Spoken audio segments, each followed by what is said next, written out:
Hi everyone, my name is Andrew Mallett and welcome to my course Creating Shell Scripts in Enterprise Linux.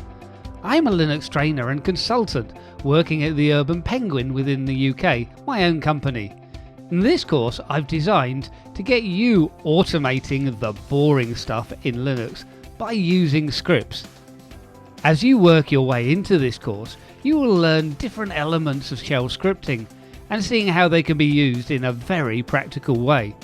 Some of the major topics that we cover include using abbreviations within Vim, using prompts within a script when parameters haven't been supplied, checking entered data using loops, and building menus for operators.